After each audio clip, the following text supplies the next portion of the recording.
It's a major breakthrough for security forces in Chhattisgarh. At least 26 Naxals have been killed in a massive encounter along the Narayanpur-Bijapur border. The gun battle has been ongoing for nearly 50 hours, more than 2 days, in the dense Abujhmarh forest, a known Naxal stronghold. The operation involved Jawans from the District Reserve Guard across 4 districts: Narayanpur, Dantewada, Bijapur and Kondagaon. Sources say the forces had acted on specific intelligence about senior cadre of the Madh division of Naxals being present in the area. This encounter comes on the heels of Operation Black Forest, conducted last month along the Chhattisgarh-Telangana border. During that 21-day campaign, 31 Naxals were neutralized. More than 200 hideouts were destroyed, and a massive haul of explosives and supplies was recovered. The ongoing crackdown underlines the intensified push to dismantle the Naxal network across Bastar and adjoining areas.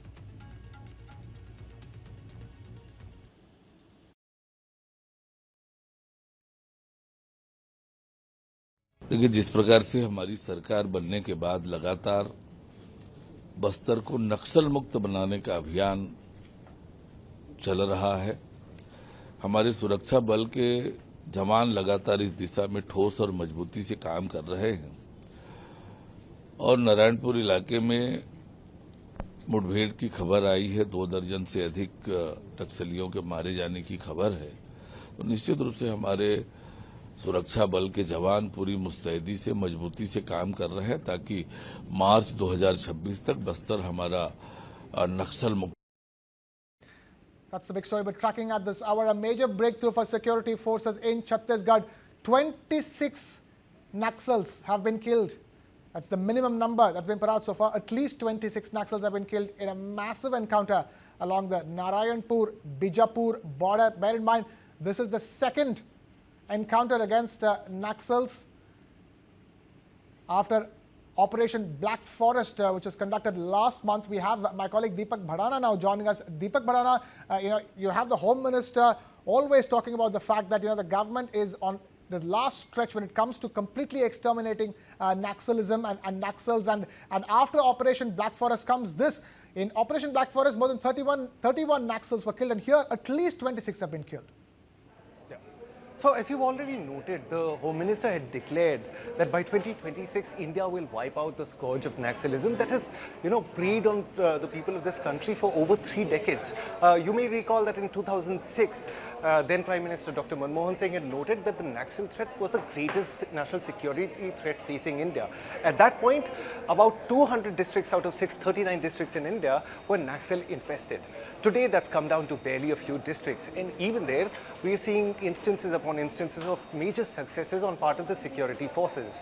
News9 has for long followed the efforts of these forces. We've gone to the camps of the Cobra Commandos who are at the forefront of this. Now, as per our sources, this happened somewhere on the borders of the Narayanpur district, where the agencies found intel about the presence of senior cadres of the Maoists, and operation was launched with a number of personnel from different districts, and we're happy to report that this has been a major success. Most importantly, there have been no casualties to any innocents or to the security forces.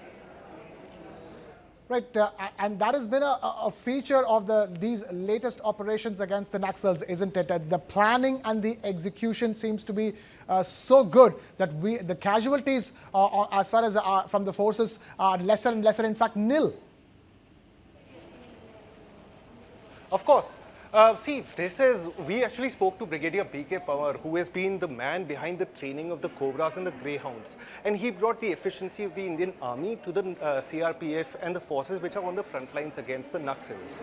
So, this has been a long-standing effort, and these successes have been won because of the effort of almost decades of, the different institutions about reaching out to innocent people, the tribals who have for a long time been been victims to the propaganda of the Maoists. So we must look at it not in terms of just a military success, but this is part of an all-around effort from NGOs to civil society to tribals to environmental experts. Everybody has weighed in, and this is a product of that effort.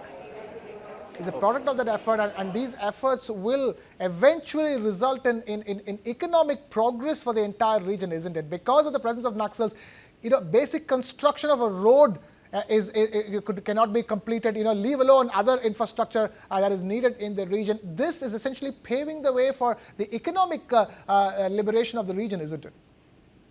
Abujhmarh today stands in stark contrast to the rest of India, even in the northeast or Kashmir, which has been, which has faced the brunt of terror. You don't see the kind of, the problems that you see in Abujhmarh. Till a few years back, you couldn't even go into the area because of IEDs and landmines. Today, of course, the situation is starkly different. And these successes will be built upon as, institutions will be able to venture into these areas and will be able to bring the conveniences of a modern administration, the services that the government of India provides to every one of its citizens, to these people who are, at the very bottom of the social hierarchy, and they're abused by the very Naxals who profess themselves to be the saviors. Now, what has happened in the last 10 years is that slowly the tribals have realized that the Naxals have actually exploited their grievances. And you'll notice that, in most of these encounters, it would be the tribals who would be put up against the security forces, while the Naxal leaders were nowhere to be found. So I think it is very good news that finally it's the senior cadres who are being brought to justice. Many of them have surrendered. A lot of them are on the run, if not in hiding altogether. We can, at this point, safely say that the Home Minister's objective of और दंतेवाड़ा के बीच के जो triangle बनता है, अबुझमाड़ का जो हिस्सा है, वो वहाँ पे घुस के एक कठिन ऑपरेशन को सफलता हासिल की। लगातार पुलिस का मनोबल बढ़ा है। सर्चिंग ऑपरेशन में जो सफलता मिल रही है, जो संकल्प माननीय गृह मंत्री जी का है, अमित शाह जी ने जो सोच बनाई है कि 2026 में आते आते छत्तीसगढ़ और देश से नक्सल समस्या का अंत हो जाएगा।